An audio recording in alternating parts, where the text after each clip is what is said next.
माझे नाव नाना सुभमन साळुंके, राहणार राहणार थोपटेवाडी, तालुका पुरंदर, जिल्हा पुणे. जिल्हा पुणे. किती वर्षापासून या पोल्ट्री व्यवसायात?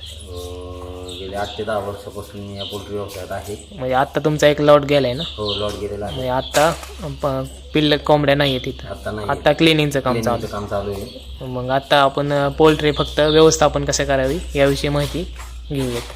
मला सांगा, समजा एखाद्या शेतकऱ्याला पोल्ट्री व्यवसाय करायचा आहे नवीन, तर त्यासाठी जागेची निवड करताना कशी करायची? जागेची निवड करताना साधारण जागा हवेशीर पाहिजे, मॉडर्न पाहिजे, शेडला हवा व्यवस्थित लागली पाहिजे.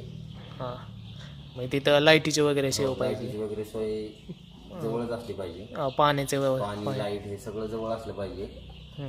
आता जमिनीची निवड झाल्यानंतर शेड बांधायचे, तर म्हणजे शेड बांधताना आकारमान वगैरे किती पाहिजे त्याचं? काय आकारमान आता त्याचं असं आहे, तुम्हाला शेड किती बाय कितीचं बांधायचे त्या हिशोबावर अवलंबून आहे. आता माझं शेड 120 बाय 25 आहे. हां, आणि मग किती पिल्लं बसतात यामध्ये? हे साधारण 3000 स्क्वेअर फूट आहे. मला पक्षी येतो 2600-2700. अजून ह्यासाठी साहित्य काय काय लागतं? अजून साहित्य फीड डिंकर लागतात, पाण्याचे डिंकर लागतात, छोटे डिंकर लागतात, प्लेटा लागतात, अजून जाळी लागेल, जाळी, सिमेंटचा पत्रा लागेल, सिमेंटचा पत्रा, खांब आणि पाण्याची वरती पाशी, पाईपलाईन, भांडी, हे सगळं व्यवस्थित. बरं, आता या मी खाद्याची आणि पाण्याची भांडी लावली आहे, त्याबद्दल थोडं सांगा मला.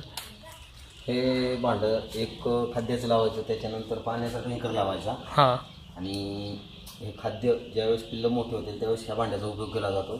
वरून खाद्य सोडलं जातं. ह्याच्यात साधारण 7 ते 8 किलो खाद्य बसतं एका भांड्यात. भांड्यात. आणि ते भांड्याचं म्हणजे खाली वर केलं जातं ना? म्हणजे खालीवरती भांडं केलं जातं. त्याला कडून अशी जाळी असती, हां, पक्षी आतमध्ये जाऊन घाण करून. आणि पाण्याचं ह्याचं कसं आहे? पाण्याचं पण तसंच आहे.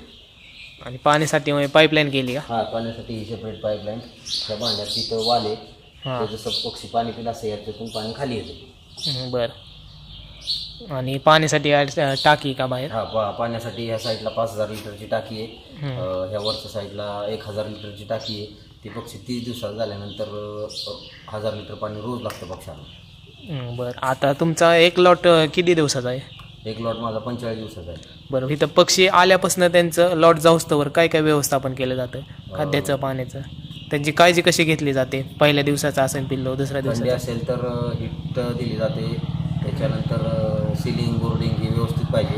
हां, आल्या त्या दिवशी गुळ पाणी द्यायला लागतं.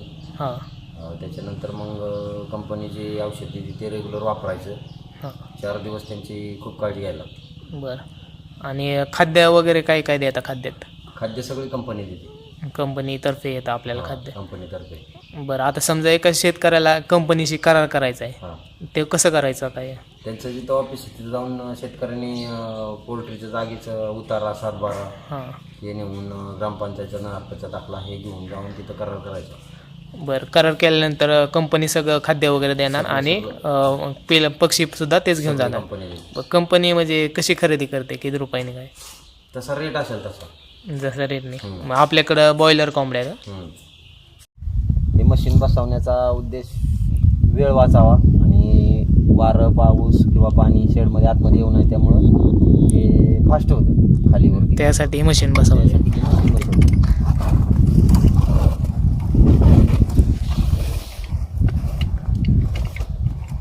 त्याला काय खर्च आला त्या मशीनला? साधारण 10,000 ते 12,000 रुपये खर्च आला आहे दोन्ही बाजूला.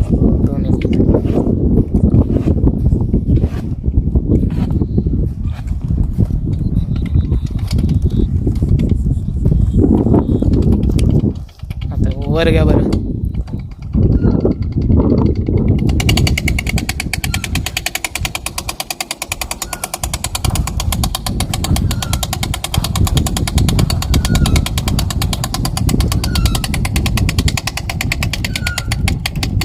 तिथं काय धरून ठेवायला लागतं का? हां, इथं चाप आहे ना.